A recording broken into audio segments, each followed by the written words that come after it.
Hello, and welcome back to your own channel Indian Defense Analysis, where we bring to you all the latest developments happening in the defense sector.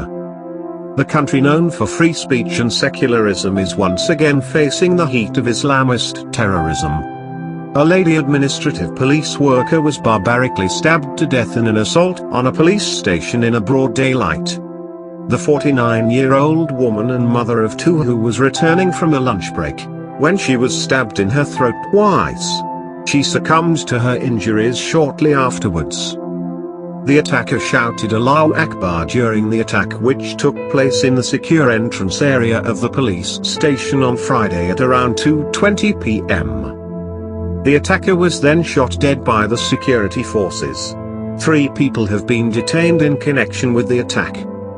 The attacker, a 36-year-old, suspected Islamist extremist from Tunisia, was an illegal immigrant who moved to France in 2009 but managed to obtain the residency papers. The Prime Minister Emmanuel Macron vowed on Twitter that in our fight against Islamist terrorism, we will never give in, identifying the murdered woman as Stephanie. The nation is by the side of her family, her colleagues and security forces, he said. The terrorist attacks inside France is not something new.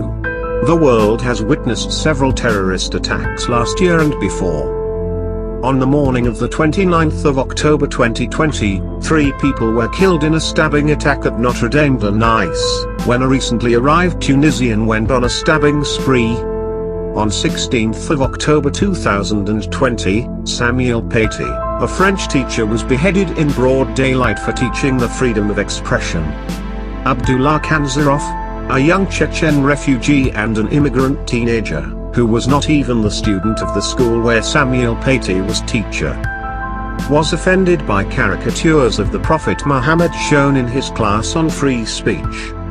On 25th of September 2020, a Pakistani man wounded 2 people with a meat cleaver outside the former offices of satirical magazine Charlie Hebdo, which had printed cartoons of the Prophet Muhammad. The list of terror attack in France is huge, however it all began with one famous terrorist attack of 2015. On 7th of January 2015, the headquarters of a satirical magazine, Charlie Hebdo's in Paris, was attacked, which claimed the life of 12 journalists. 3 attackers killed a total of 17 in 4 shooting attacks and also wounded 22 other people. The terror attack was carried after the newspaper had published caricatures of Prophet Muhammad. These attacks have been raising serious concern over the spread of radical Islam in France. Last year, France has launched several dozen concrete actions and crackdown against organizations, associations or individuals who carry a project of radical Islamism or an ideology of destruction. Macron's government has introduced legislation to tackle radical Islamist activity in France, a bill that has stirred anger in many Muslim countries. This was today's update. Please let us know your views and opinions regarding the same. Feel free to post any topic on which you want to hear from us. With this, I would like to say goodbye. We will be soon back with more development happening in the defense sector.